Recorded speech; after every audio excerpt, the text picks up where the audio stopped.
that you do. Right. It's funny you say spoon feed. We talk about that. It's actually a good transition to my next question. Because I always say when you're kind of approaching editors for stories, it's almost like you're spoon feeding them the story that you want them to tell based on, the value that it has to them and their readers. So I love giving tip-driven, actionable advice here in this group, and cannot imagine a better source to ask this question to. So what are some strategies that entrepreneurs can apply to their own PR outreach efforts to help their pitches to really stand out in a crowded editor's inbox? First of all, and I know you felt this before, and I'm sure people watching felt this before, I've had someone on my team come up to me with like a press release draft and say, can you approve this? And I look down at it and I say, I don't want to read this. Boring. And if you don't want to read it, why would a journalist want to read it? So I think first and foremost, just like as a brand, you need to put your consumer hat on. As a publicist, you need to put your journalist hat on. And you need to think about how they're consuming the content that you're giving them. And is it interesting in the first place? Because we all know how many emails and pitches they get. And how are you standing out? And by the way, I think one of the biggest mistakes publicists make is not having a good understanding of what a site or affiliation actually covers. Like, what are their columns like? What are their beats? Like, what does that reporter actually cover? You're pitching someone a charity event you're doing, and that person doesn't cover charity events because guess what? There's a charity editor. That's a misstep. So, right. And it can damage the relationship by sending them information that's totally irrelevant to them. They're just going to delete it, and they'll kind of ignore you or even block you because they know you're not reading their content and you're mass pitching. Exactly. Or worse, they're going to pass you around the office like, okay, here, look at this dumb publicist who doesn't even know what I write about. Right. Yeah, oh my God, I would die. That would be the worst thing ever. So definitely do your research and make your pitches interesting and think about what they cover and how you fit your content into what they cover. And short and sweet. Yeah. Sweet. Totally. Yeah. Get as much of your point across in as few words as possible. Absolutely. Yeah. And okay, so you sort of I would say like about a year ago-ish, just over a year ago, you left. No, it's been like 6 months. Oh, has it only been 6 months? Yeah. Well, your book came out about a year ago. My book came out last May. Yes. Okay. And then you left, and it was this big deal. I mean, so this is essentially a dream job. You were there 17 years, 16 years? Yeah, 17 years. And I mean, I love a good career transition story. I used to be an attorney, and I did a complete 180 and started my PR firm about 12 years ago. So like, I love people leaving behind essentially what's like a really, hard-earned, cushy situation and kind of like a dream situation for most people. But you said, I'm moving on, and you started Leave Your Mark LLC. Yes. And you provide consulting services to brands that are looking to create strong brand awareness and customer loyalty through social media, digital strategy, and content creation. Yes. So we're going to transition to this great article that you wrote that really connected with me, and that's the reason I reached out in the first place. But how's it going in this 6 months? How are you enjoying running your own business, and kind of what kind of clients at this point are you working with? So I think, first of all, the decision to leave was really, I think the book gave me like baby toes in the water as far as getting a sense of what it would feel like to actually represent myself, and not be Decoy PR Girl and be Aliza Licht, because that's actually my name, even though I can't even tell you how many times I would be introduced just as Decoy PR Girl. I'm like, I have a name. Yeah. I get that. I think there was obviously a series of events at the company, Donna stepping down, my former boss stepping down, that made it easy for me to make this decision. I can't say I would have been as brave if they were still there, because they're family. I mean, truly family. And my former boss, Patty Cohn, is my mentor, and if she was there, I probably couldn't have left. So they sort of paved the way. And I gave a lot of notice because I knew that I didn't want to go to another brand, and I really kind of wanted to experiment. So January 4th rolled around, which was, I think, the first Monday that we were like, back to work. And I wasn't back to work. And that was just a crazy, weird feeling. Yeah. I I think that if you've ever, as you know, if you step off the hamster wheel. Oh yeah, it's crazy. It's crazy. And even just the lack of emails. Yes. And the ability to focus and decide how you're going to spend your time. So that was really odd. Did you have anything in place? Like, did you have a client lined up already? Like, and this came up, I was just on a Worthy Women panel discussion, and everybody was entrepreneurs on the panel, and everybody was talking about how they made the transition and basically just left. And it was like, go girl, you left your job. And someone in the audience raised their hand and was like, you didn't just jump out of the window. Like, what was your parachute? What did you have in place? And it was like, you know what? When I left, I had a client lined up. I had done the work for a while. I overlapped because I made a total career transition. Right.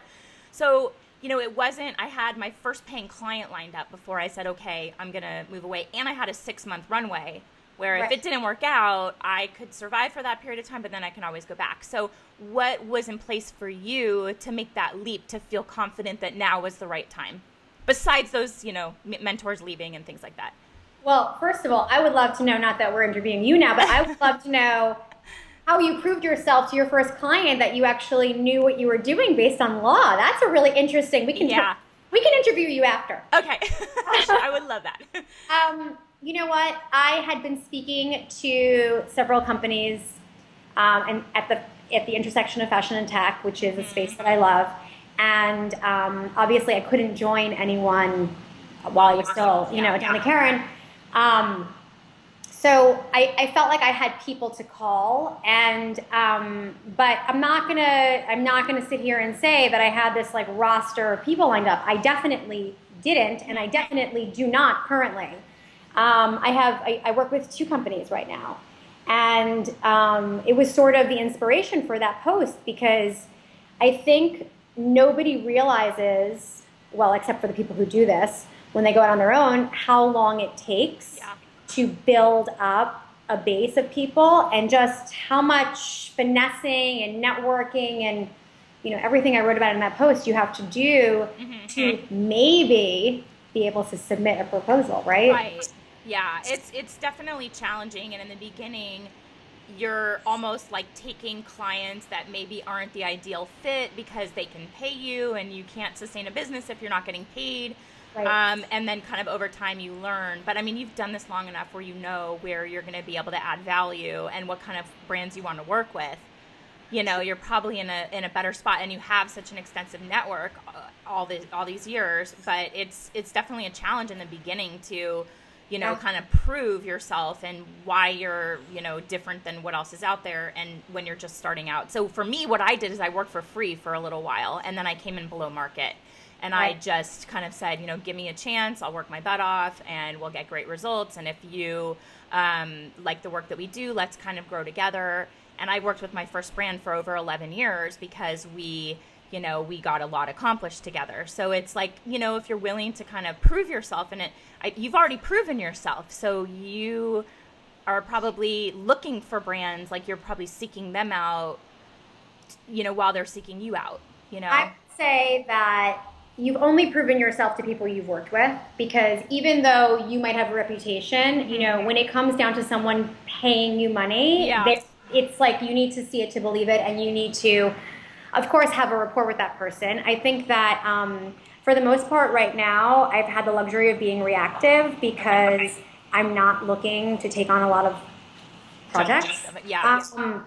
I do want to be picky, and I do want to focus, and I do want to sort of dedicate a lot of this time to exploring some of the other creative things that I wanted to do. And one of the reasons I left my job is to just, if my goal was to open a PR agency, then I would do that, but that's not my goal, right? So for me, it's more of having the freedom to do lots of different things. It is to just sort of get all these people on board and say, okay, I have 10 clients, now now I'm real. Right. So it's very baby steps. It's not, I don't have an aggressive strategy. I'm not pitching myself everywhere.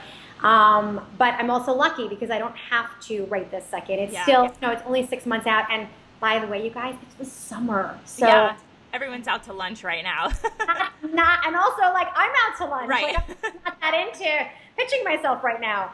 So that's sort of where I'm at right now. And also, and I said this in the post, but like, I want to do more on camera stuff. I want to explore that side of things. So, you know, I'm trying to balance the consulting and the talent side. Yeah. Oh, that's great. I love hearing that. And you've done a great job of building this brand, and you have a lot to share. And I'm working on doing that for myself as well.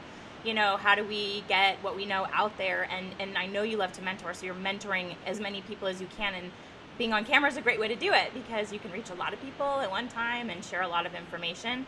And we've been talking about this blog post, which is the reason I connected with you in the first place. And it was about, it was called 7 Steps to Entrepreneurship. It was on your Blackboard, which is the blog for your new, consulting business. And I subscribed the second you put it out. I was just like, all right, done, whatever, and I let you know I'm subscribing, and you were like, okay, great. I can't wait to share content with you. And I'm like, bring it on, because I want to hear what you have to, and you sent this was the 7th blog post. Yeah. And I wrote you back immediately, and I was like, this is exactly how I did it. And I loved how you went through all of these steps, because it's exactly the approach that I would recommend to anybody to take. So I would love to walk through these steps with our insiders. So your first step was list your capabilities. Well, you said what you did, but I'm going to put it in a more general context. So list your capabilities. So what did that look like for you? So I think one of my biggest problems is that because I was at Donna Karan for so many years, I worked on so many things. So even though I was SVP of Global Communications, that encompassed a lot of weird things that publicists don't do. Okay. Like, I created a collection, like Red Carpet, Donna Karan Atelier, like I created that. Like, wow. That was baby. I hired the designers, I hired the pattern makers. So that's not a normal function, right? I did a lot of user experience stuff, also not a communications function. So I did this capabilities list as my own exercise to really get to know myself better in a funny way, because I think that, we all have resumes, or we all have sort of like the deck of stuff that we do, but you have to check in with yourself every once in a while and really think, what am I doing now, and what do I know how to do? And what do I like doing? Well, you nailed it. So that was, I think, the biggest question. Once I had it on paper, I was like, okay, but like, what part of this do I like? Yeah. Because not all of it. Right. And if you're going to check into your own business, and put in all the hours that is required to run your own company, you better darn well like the things that you're aiming to do, because you're going to be doing it a lot. So, and then, sorry, go ahead. No. So that was sort of step 1. Yeah. And then step 2, which for me is the most important thing, but also a big kind of time-consuming sticking point, because there's this, so it's create a visual identity, which to me, branding and the look and feel of a company, it's like a visual extension of yourself, so it has to look good. So for me, I can't just like create a simple logo and put it out into the world, but it's also something that can hold you back if it's not done right. And everything I'm reading is like, just put your content out there, just get it out there. But for me, it's like, okay, it's gotta be pretty. So I love that was your second step. Even in Martha Stewart's book, The Martha Rules, one of her rules is make it beautiful. And it's always stuck with me. So you created a visual identity as your second step for entrepreneurship. Yes, and I think that I've always been someone, if you say to me, Aliza, let me read you this, I'm gonna say, can I read it? Like, I need to see it, like I need to hold it. So for me to have things feel real, I need to see it on paper, and I need to see it graphically designed. It's just how I work. And I think consistency in that, so every single place you can put that, from Facebook to Instagram to Twitter to your website to LinkedIn, wherever. Yes. It all has to have synergy. Yeah, I agree with that. That's a great, strong way not only to build a business, but then this personal brand that we talk about. Then there's consistency across the board. People know what to expect when they're engaging with your platform. So I love that. And step number 3, tell people about it. Yes. Makes it real, right?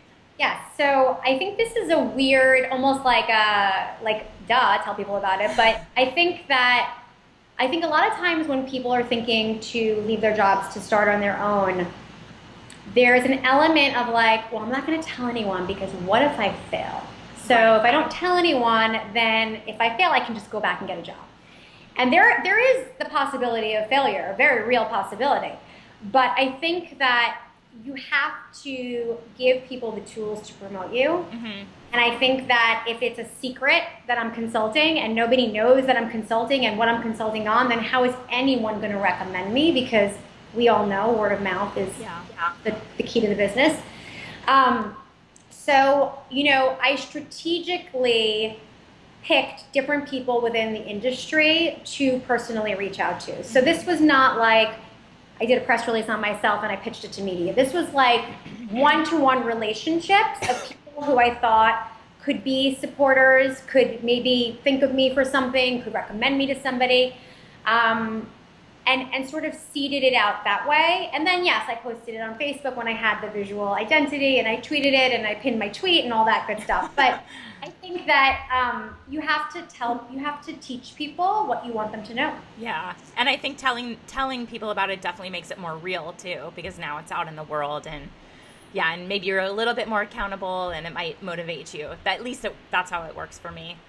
And so step 4, keep a leads chart. This one is, so important. And this can be even just for networking in general, and especially as a publicist. We meet so many people. It's like one conversation blurs into the next conversation. I want to know not only who I met with and what we discussed, I want to know when it happened, but I also want to know who introduced me, because I'm a firm believer in thanking people. Like if something works out, like I want to know who to thank for that lead, Yeah. So I keep a very, very comprehensive Excel chart. Do you use Google Docs? It's just an Excel spreadsheet. You're just kind of... It's an Excel spreadsheet, because it's not like I'm sharing it with anyone. Okay. And you're just keeping it ongoing and... Yeah, so every time I meet with someone, I enter. Okay. I love that. Yeah. I actually add little notes in my Outlook, but it's not, or my address book on Mac, and it's not as probably efficient as that. We keep a leads chart like that in a Google Doc for, our media list that we're building, and put those types of notes too. So you always have a place to visit where you're, what you talked about too is really important, because you'd be like, how much did I quote that person? Or like, and also when you should follow up. Just when you followed up with someone, I think it's important. And then so step number 6 is set your pricing. And you talked about, you wanted to, as you thought about this, establish yourself as kind of a higher price point, and not work with everybody, but work with like a very elite client. So how did you kind of come to that conclusion, and what is the thought process behind that? The thought process is, and I think this is maybe how most people do it, I don't know, but I was sort of looking at it as what was my previous yearly salary, and then dividing that up by month, by week, by hour, and thinking about how many clients I would need to sort of build that back up. But it's also a great way to get rid of business that you don't want, because when you price yourself out, it's much nicer than saying no thank you. Yeah, I use that strategy too, and I'm like, if they say yes to this price, then maybe it's worth it, Exactly. So, but it really is a work in progress, and I think understanding how numbers equate to hours and how many hours you're willing to do, and obviously when you start having multiple clients and you're scheduling your time, it makes a difference to understand, like, okay, well, wait, how many hours did I already commit to X, Y, and Z? What do I have left? When do I want to do it? Is it in the office, not in the office? That's another thing. The mobile office, I'm not a fan of the mobile office, I got to be honest. So what's your setup? What is ideal for you? How do you work? Well, out of Soho House for the most part. Okay. I live way, way, way uptown on the Upper East Side, and all of my clients and meetings are downtown. So I have no choice but to find shelter throughout the day, various places, and sometimes it's Starbucks. And getting really sick of Starbucks. You always have to buy something, and you're like, I can't drink another tea. Like, this is too much. Yeah.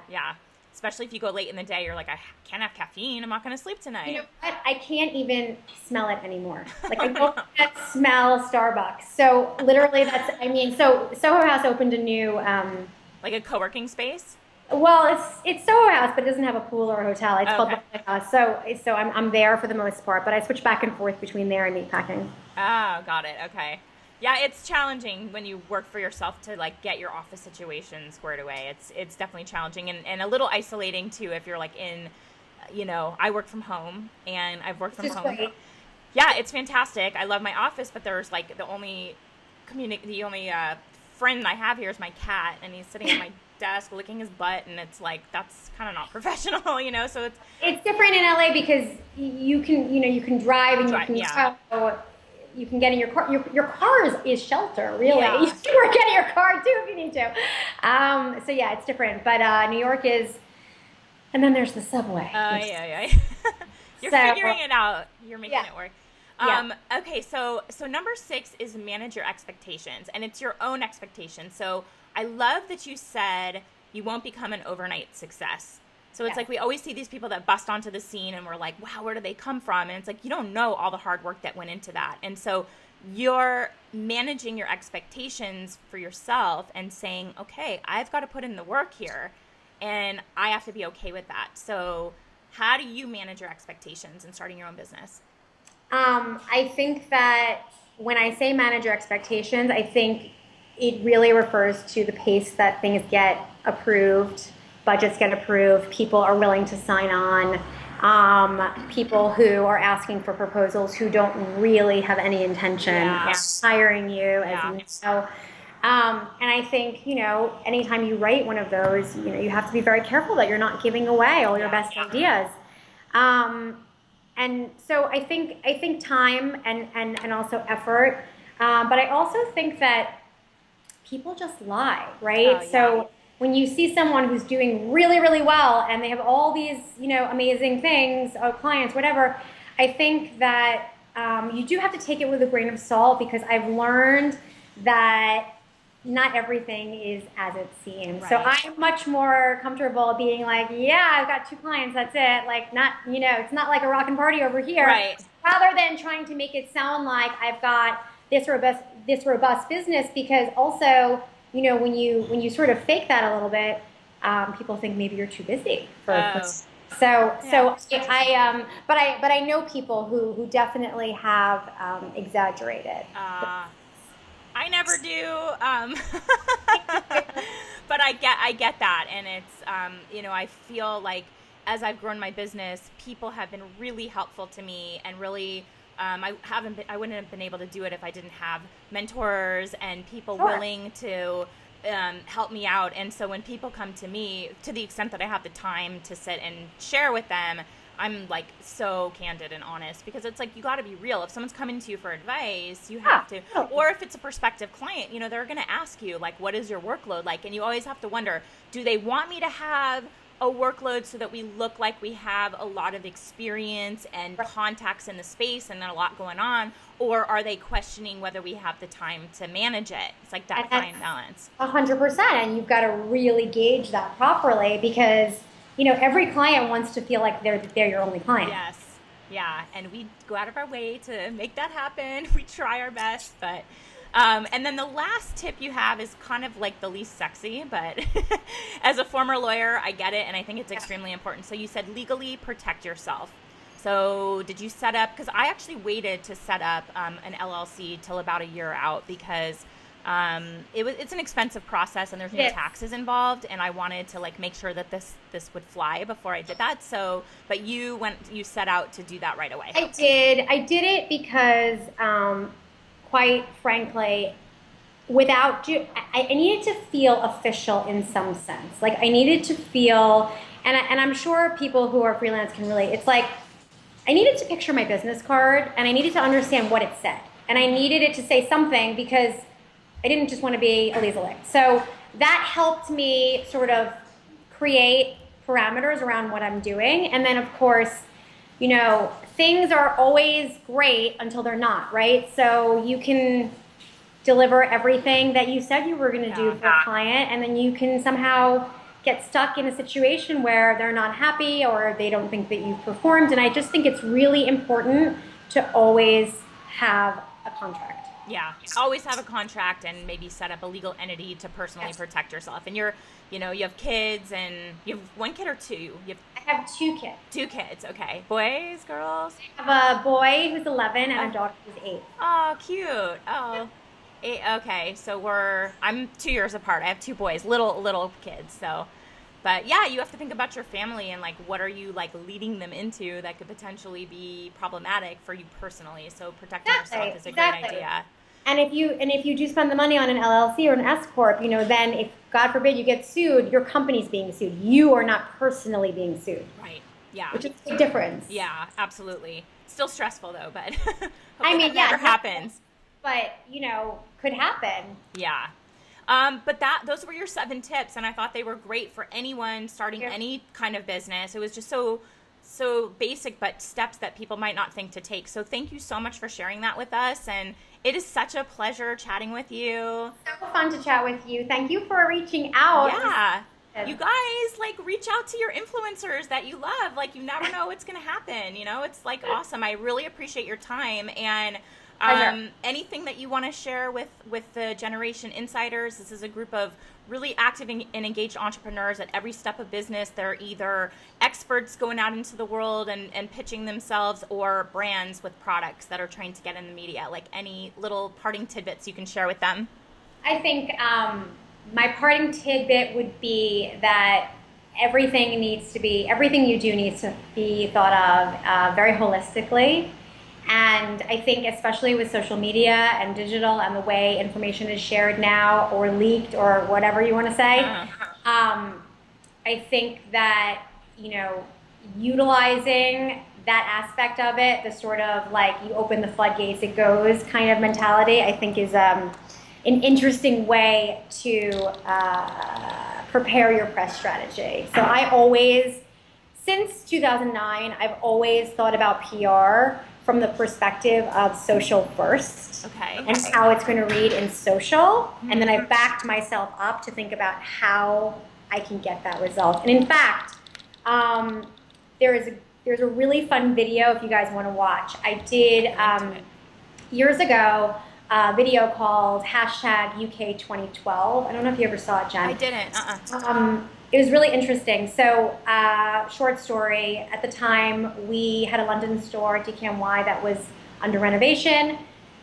I got the orders, if you will, to get press on the fact that the store was open. And my reaction was, it was a renovation. It's not a new store, it's not a location, it's not a new location. Like, what is the press story here? Like, people renovate their stores all the time. Like, no big deal. And I was really adamant about not pitching it, because I said, I'm not going to ruin my press contacts and pitch them something that I know is not a press story. It's just not.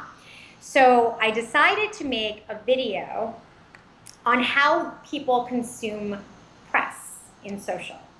And I made it's hard to explain, but basically playing on FOMO and playing on this whole idea that people get their news through social.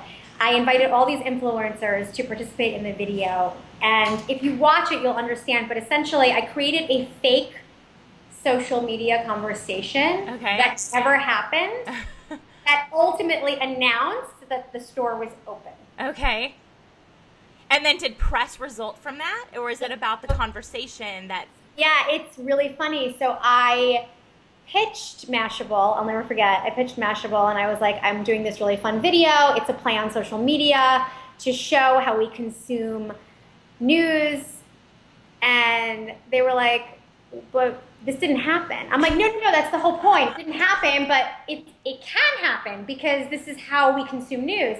And they're like, no, we can't write about something that didn't happen. And then I pitched the Wall Street Journal, and they totally got it. So I got a huge feature on the Wall Street Journal. Awesome. And so it got a lot of media attention, and it actually got a Webby nomination for native advertising. Very cool. Oh, that's so cool. We'll grab it and we'll put the link in the comments below so people can see it. It's an interesting way to look at PR. It's almost like the un-PR, if you will. So that's it. Oh, sorry, it's getting noisy here now. No, that's okay. We're going to wrap up, but thank you so much. Yeah, thank you for your time. I really appreciate this. And Twitter, Jen. Okay. Bye, Aliza. Thanks, everyone. Bye. Bye.